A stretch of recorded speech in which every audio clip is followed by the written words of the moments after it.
SSC से जुड़ी हुई सारी न्यूज़ और फ्री ऑनलाइन कोचिंग के लिए सब्सक्राइब करें और बेल आइकन दबाना ना भूलें सारे नोटिफिकेशन आप तक पहुंचने के लिए। तो हाय दोस्तों, ये मैं लेकर आ गया हूँ आपके सारे सवालों के जवाबों के सवाल नहीं यार, आजकल दिमाग काम नहीं कर रहा है, पता नहीं क्यों। तो ये आपके सारे सवालों के जवाब हैं जो आपने मुझसे पूछे थे मेरी फ्राइडे वाली वीडियो में, ठीक है। और प्लस मैंने एक दो एक्स्ट्रा भी ले लिए हैं, जो लोगों ने मुझसे एक दो दिन या कल तक मुझसे पूछे, मैंने वो भी इसमें ले लिए हैं, ठीक है। और बाद में एक जो कॉमन क्वेश्चन है, ठीक है, उसको भी लूँगा मैं, जो सब ज़्यादातर पूछते हैं कि वो क्या होते हैं सबके क्वेश्चन, ठीक है, मैं वो भी लूँगा, ठीक है। पर पहले जो आपका क्वेश्चन है स्पेशली वो बता लूँ, फिर जो मेरे को लगता है कि आपको लगता है मनी मन पर आप पूछते नहीं, फिर मैं उनके बारे में बात करूँगा, ठीक है। अगर सबसे पहले क्वेश्चन की बात करें तो बिलोता सिंह हमसे पूछते हैं कि उन्होंने 2016 का एसएससी का एग्ज़ाम दिया था, ठीक है। प्री और मेंस को मिला के 421 नंबर आए थे, बहुत बढ़िया, और एक नंबर से रह गए थे, ठीक है। वो चलिए उनका बेड लग है, इस बार और अच्छे आ जाएंगे, कोई नहीं, आप मोटिवेट रहिए हमेशा, ठीक है। और 152.5 152.5 उन्होंने प्री में लिए थे, ठीक है। जीएस उनका अच्छा गया था, पर उन्होंने कहा था मेंस में उनको प्रॉब्लम हुई थी इंग्लिश में, क्योंकि उन्होंने 116 नंबर इंग्लिश में आए थे। तो वो पूछ रहे कि इंग्लिश की तैयारी कैसे करें, कंफ्यूज हो जाते हैं वो हमेशा कुछ ना कुछ पढ़ते हुए। प्लस अब उनके पास बुक है, प्लेन टू पैरामाउंट है, एसपी बक्सी है, एमबी पब्लिकेशन की एके सिंह भी है, ठीक है। तो वो कैसे तैयारी करें, कैसे अपना शेड्यूल बनाएं डेली बेसिस पर, ठीक है। तो देखिए सबसे पहली बात तो आप ये मान समझिए कि आपको अपने कुछ टॉपिक हैं, जैसे अब आप कह रहे हैं कि एंटोनिम्स सिनोनिम्स, मेरे को जो लगता है मैं वो बता रहा हूँ कि आप सिर्फ 1 या 2 नंबर के लिए प्री के लिए एंटोनिम्स सिनोनिम्स तैयार ना करें, ठीक है। हाँ, ये देखिए एंटोनिम्स सिनोनिम्स ऐसी चीज़ है जो आप कभी भी ये नहीं कह सकते कि भाई ये आ जाएगा। कितना एंटोनिम्स सिनोनिम्स पढ़ेंगे आप, पढ़ेंगे 10 दिन बाद फिर भूल जाएंगे, ठीक है, क्योंकि वो सिर्फ वो सिंगल वर्ड्स हैं और इतने सारे वर्ड्स होते हैं हमारी लाइफ में, बहुत मुश्किल है याद करना। इसके लिए सबसे बेस्ट तरीका है एंटोनिम्स सिनोनिम्स का या इंग्लिश को तैयार करने का, प्रीवियस ईयर के पेपर लगाना स्टार्ट करिए, डेली लाइफ में लाइए इंग्लिश को, ठीक है। अगर आप अपने फ्रेंड से बात कर रहे हैं तो इंग्लिश में कीजिए, नहीं तो सबसे मेन चीज़ है एंटोनिम्स सिनोनिम्स हुआ, क्लोज टेस्ट हुआ, इन सब के लिए प्रीवियस ईयर के पेपर दीजिए। सेंटेंस इंप्रूवमेंट के लिए जो आप बता रहे हैं उनके लिए भी थोड़ा बुक्स पढ़िए, प्रीवियस ईयर पेपर दीजिए, न्यूज़पेपर पढ़िए, तो ये सब करिए। देखिए थोड़ा आपको हार्ड वर्क यहाँ पर काम नहीं आएगा इंग्लिश के लिए, ठीक है। यहाँ पर काम आएगा कॉमन वर्क, ठीक है। कॉमन वर्क मतलब जो आप डेली कॉमन लाइफ में अपने में करेंगे, ठीक है, वो वर्क यहाँ पर काम आएगा। तो हार्ड वर्क की जगह स्मार्ट वर्क थोड़ा सा कीजिए और अपनी अपनी जो नॉर्मल लाइफ है उसमें इंग्लिश को ज़्यादा से ज़्यादा लाने की कोशिश करिए, ठीक है, तभी आप ये हो सकता है। उसके बाद जो नेक्स्ट क्वेश्चन है वो हमारा वरुणा भावा, ठीक है। वो क्या पूछ रहे हैं कि उन्होंने सीजीएल की तैयारी करी, I have been preparing for CGL last 4 month, ठीक है, 4 महीने से तैयारी कर रहे हैं, 8 से 10 घंटे वो डेली पढ़ते हैं। तब भी उनके जो मॉक टेस्ट होता है केडी कैंपस का, उसमें 110 से 120 आते हैं 60 मिनट में, ठीक है, ठीक। उनको लाने हैं 160 से 170। तो मेरा ओपिनियन क्या है, देखिए अगर मैं अपने ओपिनियन की बात करूं तो अगर आप केडी कैंपस के या हुआ या पैरामाउंट हुआ, ये 2 शायद दिल्ली में सबसे बड़े हैं, अगर आप वहाँ पर मॉक टेस्ट दे रहे हैं और आपके 110 से 120 आ रहे हैं तो मतलब आप में कोई बुराई नहीं है। बस अब आपको थोड़ा सेल्फ अटेंशन देना पड़ेगा। अब मॉक टेस्ट से ज़्यादा मेरी मानिए तो अब आपकी जो जहाँ जहाँ मिस्टेक कर रहे हैं मॉक टेस्ट में, ठीक है, उस एरियाज़ पे फोकस करिए, ठीक है। मॉक टेस्ट आप दे के आते हैं, शायद 1 से 2 दिन में आपको आंसर शीट मिल जाएगी, ठीक है। उससे चेक करिए अपने मॉक टेस्ट में आपने क्या क्या गलतियाँ करी, उन्हें नोट करिए, ठीक है। फिर बाद में रूम पर या आप कहीं भी जहाँ पर आप रहते हैं घर पे, वहाँ पर सिर्फ उन्हीं को फोकस करिए, फिर उन्हीं के कई सारे प्रीवियस ईयर के क्वेश्चन लगाइए जिस टॉपिक पे आपको प्रॉब्लम आ रही है, ठीक है। एक बार ही ट्राई करके देखिए, मेरे को लग रहा है आपको हेल्प मिलेगी, ठीक है। उसके बाद है हमारे राजदीप साहा, ठीक है, राजदीप साहा। वो क्या पूछ रहे हैं कि उन्होंने बीटेक कर ली है, वो टोटली साइंस बैकग्राउंड से हैं, उनका कोई रिलेशन नहीं है कॉमर्स से पिछले कई सालों से, क्या वो एलिजिबल हैं एएओ के लिए। देखिए अगर एएओ की बात करें या कोई भी डिपार्टमेंट की बात करें, तो अगर आप साइंस से भी हैं तो सीजीएल में अगर एएओ की बात करें ऑडिटर की, तो आप वहाँ एलिजिबल हैं, ठीक है, कोई डाउट नहीं, आप एलिजिबल हैं। पर डिपेंड ये करता है कि आप वहाँ जाके करेंगे क्या, ठीक है। देखिए मेरी मानिए अगर से आप साइंस डिपार्टमेंट से हैं ना, तो आप एएओ की पोस्ट में अगर आप जाते हैं तो आपको थोड़ा सा प्रॉब्लम फेस करना पड़ेगा स्टार्टिंग में, बाद में आप एक्सपीरियंस हो जाएगा तो आप सीख जाएंगे, पर आप एलिजिबल हैं, ठीक है। उसके बाद आते हैं हमारे शुभम चौधरी। वो क्या पूछ रहे हैं कि वो अभी 3rd ईयर में है, नेक्स्ट ईयर वो अपनी बीटेक कंप्लीट करेंगे, ठीक है। 2018 के सीजीएल में वो बैठना चाहते हैं या फिर वो वेट करें 2019 का। देखिए अगर आप 2018 में बैठना चाहते हैं तो पहले ये कंफर्म करिए कि जो आपकी मार्कशीट या डिग्री है वो अगस्त 2018 तक आ जाएगी। अगर अगस्त 2018 तक वो आ रही है तो आप आराम से बैठ सकते हैं, चाहे वो एग्ज़ाम कभी भी हो आपका, ठीक है। नहीं तो आपको वेट करना पड़ेगा 2019 का, ठीक है। उसके बाद है हमारे सचिन द्रविड़ा, ठीक है। सचिन द्रविड़ा जी क्या कह रहे हैं कि sir what would be the good score job assurance for CGL 2017। देखिए मैं सारे कैटेगरीज की बात करूँगा। सबसे ज़्यादा जो सबसे प्रॉब्लम लोगों को लगती है वो लगती है जनरल कैटेगरी में, क्योंकि जनरल कैटेगरी की कट ऑफ हाई जाती है। इस बार की 137 गई थी, पर आप क्या सोच रहे हैं कि 137 पे नंबर आ जाएगा? जी नहीं आएगा, बिल्कुल नहीं आएगा। मैं कह रहा हूँ 140 पे, 145 पे भी नहीं आएगा, 150 पे भी आपके चांसेस थोड़े बनते हैं जॉब के लिए, ठीक है। देखिए अगर जब मैं आपको एग्जांपल दूं तो प्री और मेंस को मिला के जो कट ऑफ गई थी इस बार CSS वगैरह की, वो 449 गई थी।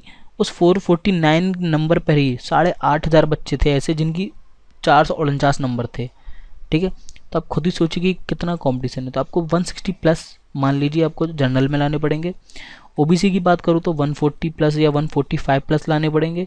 और अगर आप SC ST में हैं तो आपको 125 प्लस या 125 या 130 प्लस आपको लाने पड़ेंगे टायर 1 के लिए, ठीक है।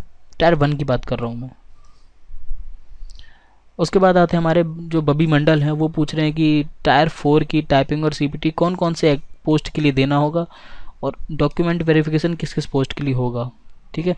बाद में वो कहने कि ग्रीन रिवॉल्यूशन था तीसरा और चौथा, और गरीबी हटाओ 4th and 5th, ठीक है, कौन कौन 5 ईयर प्लान में लॉन्च हुआ था, ठीक है। देखिए ये एक सब्जेक्टिव सब पहले तो टॉपिक है, इसका जब मैं आपको बताऊंगा, जब मैं 5 ईयर प्लान्स वगैरह में या फिर ग्रीन रिवॉल्यूशन या गरीबी हटाओ के अंदर टॉपिक पे आऊँगा तब मैं आपको वहाँ बताऊँगा। और रही बात इसकी, तो मैं भी आज सुबह ही मॉर्निंग में मैं थोड़ा सोच रहा था कि मैं सारी पोस्ट जो हैं आपकी CGL से रिलेटेड, चाहे वो इनकम टैक्स हो, चाहे आपकी वो AAO हो, ठीक है, सारी पोस्ट जितनी भी हैं 15-20 सबकी एक डिटेल्ड एडवांटेज डिसएडवांटेज क्या हैं, क्या क्या उसके सिलेक्शन प्रोसेस हैं, क्या क्या, ठीक है, कैसी कैसी उसमें आपको फैसिलिटी मिलेंगी, वो सारी से लेकर मैं एक वीडियो बनाऊंगा, ठीक है। 3-4 दिन में मैं वो अपलोड कर दूंगा। आप उसमें देख लीजिए, आपको पता लग जाएगा कौन कौन सी पोस्ट पे टाइपिंग है, कौन कौन सी पे CPT और कौन कौन सी पे सिर्फ डॉक्यूमेंट वेरिफिकेशन है, ठीक है।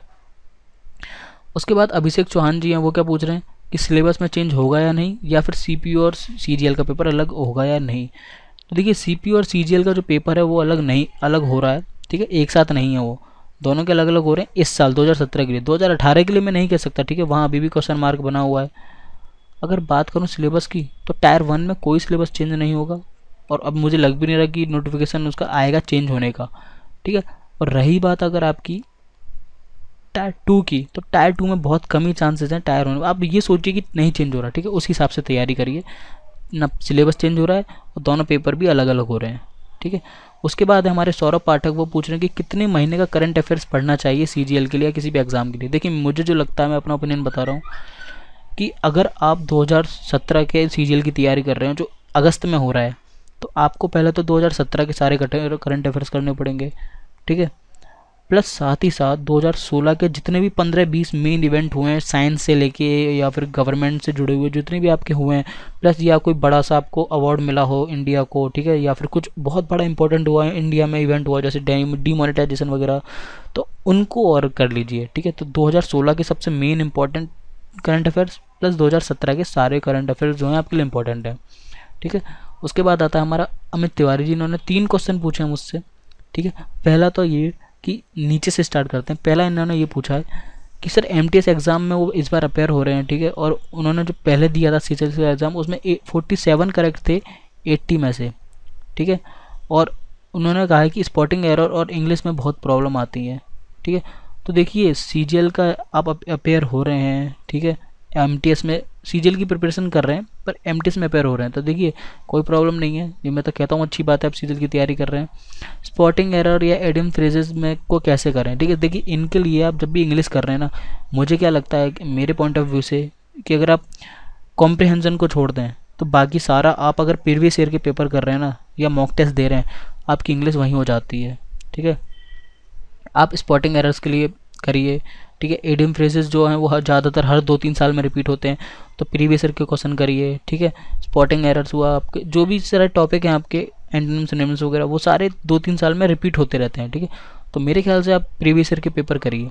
उसके बाद वो पूछ रहे हैं कि राकेश शर्मा अगर पूरी सॉल्व कर लेंगे तो मैथ सीरियल हो जाएगा। पहले तो मुझे ये बताइए राकेश शर्मा है या फिर राकेश यादव है, ठीक है। मुझे लग रहा है शायद राकेश यादव की बुक की बात कर रहे हैं आप।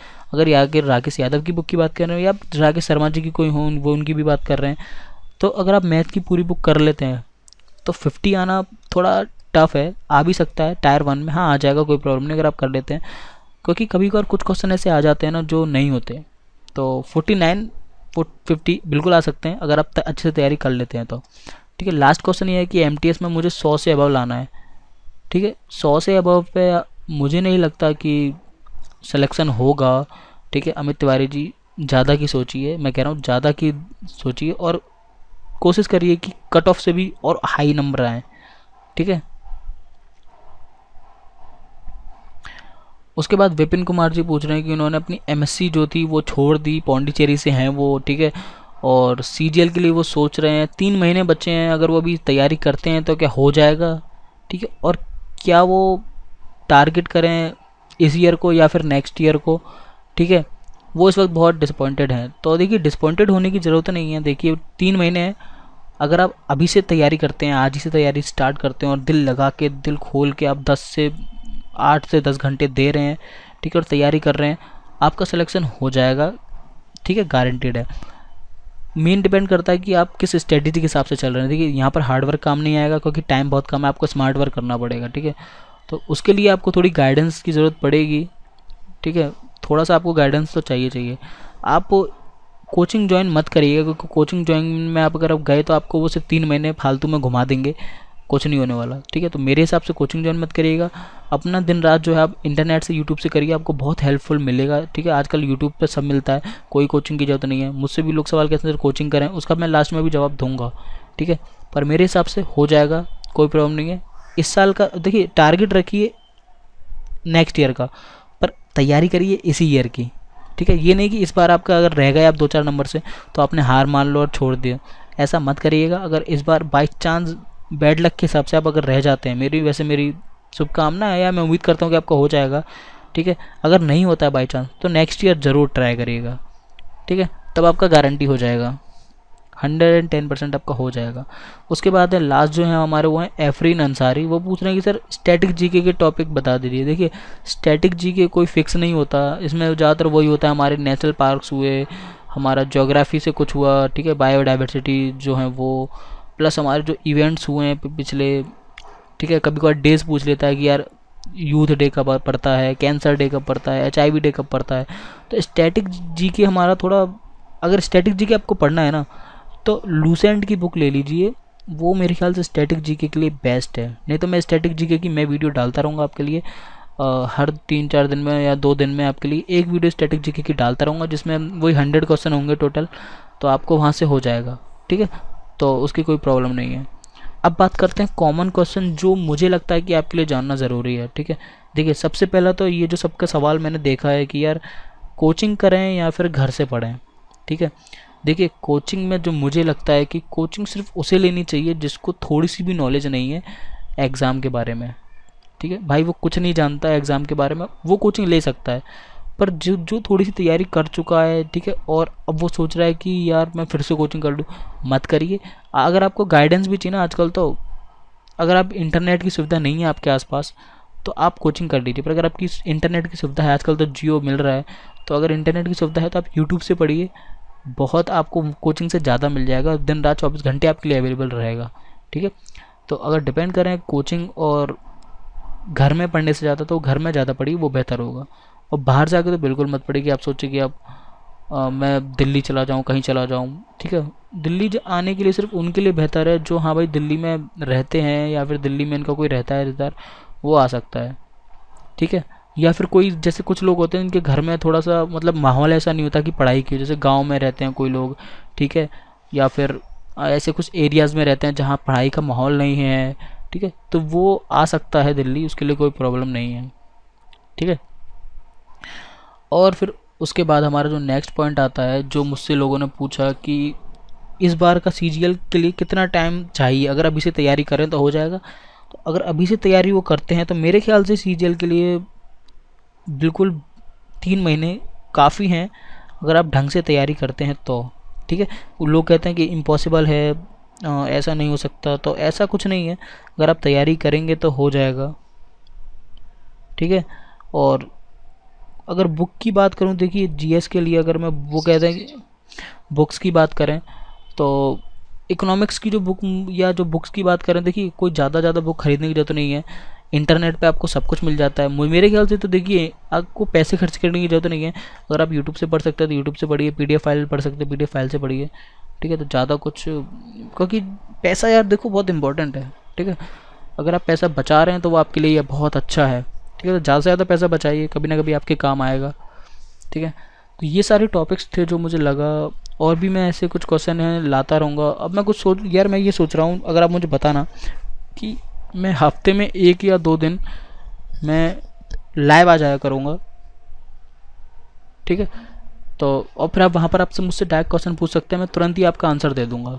ठीक है, तो मैं सोच रहा हूँ लाइव आने की, तो अब मुझे कमेंट में बताइए कि मैं लाइव आऊँ या नहीं आऊँ। ठीक है, पर ये मत सोचिएगा मैं आपको अपना फेस दिखाऊंगा, फेस नहीं दिखाऊंगा, पर मैं आपके सारे सवालों के आंसर दे दूंगा। ठीक है, तो मुझे कमेंट में जरूर लिखिएगा कि मैं लाइव आऊँ या नहीं आऊँ। ठीक है, तो फिर मिलते हैं नेक्स्ट वीडियो में, तब तक के लिए bye, thanks for watching and Vande Mataram.